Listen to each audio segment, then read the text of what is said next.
저비용 장기 투자 수단으로 자리 잡은 상장지수 펀드 ETF의 국내 시장 성장세가 최근 가파른 모습을 보이고 있습니다. 미국 S&P 500 ETF 등을 잇따라 상장시키며 국민 재테크 수단으로 ETF 개발에 주력하고 있는 김남기 미래에셋 자산운용 ETF 부문 대표를 만나 10년 후 후회하지 않는 선택, ETF 이야기를 들어봤습니다. 김혜수 기자입니다. 국내 ETF 시장은 지난 20년간 괄목할 만한 성장을 보였습니다. 2002년 상장 종목 2개, 순자산 2,880억 원에 불과했지만 지난해엔 순자산 121조 원으로 성장했고 올해 7월 말엔 그 규모가 160조 원 수준으로 늘어났습니다. 코로나를 기점으로 ETF 시장이 2배 이상 급성장한 배경엔 미국 대표 지수를 추종하는 ETF 상품이 국내에 잇따라 상장한 영향이 큽니다.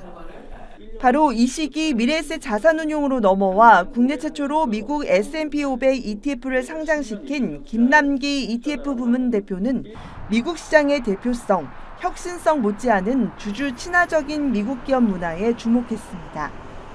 주주 친화적인 기업 문화, 돈을 벌면 배당금으로 적극적으로 지급을 하고 또 일부는 자사주 매입을 통해서 소각을 하니까 주가가 올라갈 수밖에 없는 거고 이런 것들이 미국 기업들의 기업 문화에는 기본적으로 녹아져 있다라는 것들.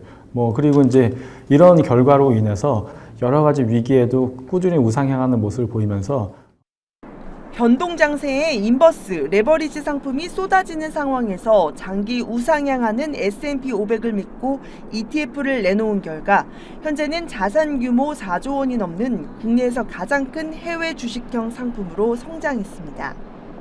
김남기 대표는 최근 미국 빅테크 주가 하락에 대해 이례적 상승에 의한 건강한 조정이라고 평가하며 여전히 미국 시장 그리고 빅테크에 대한 투자가 유효하다고 봤습니다.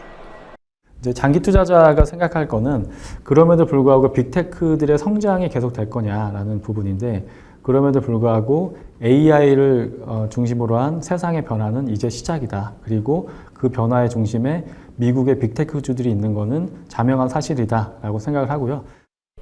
안정적인 노후 준비 수단으로 ETF의 장기 투자 확산에 집중하고 있는 김 대표는 최근에 은퇴자를 위한 연금 인출 솔루션인 월 분배형 상품 커버드콜 ETF에 주력하고 있습니다. 과거에는 필라델피아 반도체나 테크탑10, 미국 테크탑10 같은 20, 30대, 40대 투자자들이 연금 자산을 불리는데 유리한 이런 ETF를 제안했다면 최근에는 은퇴자들을 위해서 은퇴 예비자분들을 위해서 은퇴 이후에 어떻게 내가 내 자산을 안정적으로 굴리면서 안정적인 현금 흐름을 가져갈 거냐라는 차원에서 상품들을 많이 제안해 드리고 있고요. 최근 낸 저서 당신의 미래 ETF 투자가 답이다를 통해서도 타이거 ETF의 투자 철학으로 안정적인 노후를 위해 연금 계좌를 통한 장기 투자 상품 개발에 주력하겠다고 밝혔습니다. 머니투데이 방송 김혜수입니다.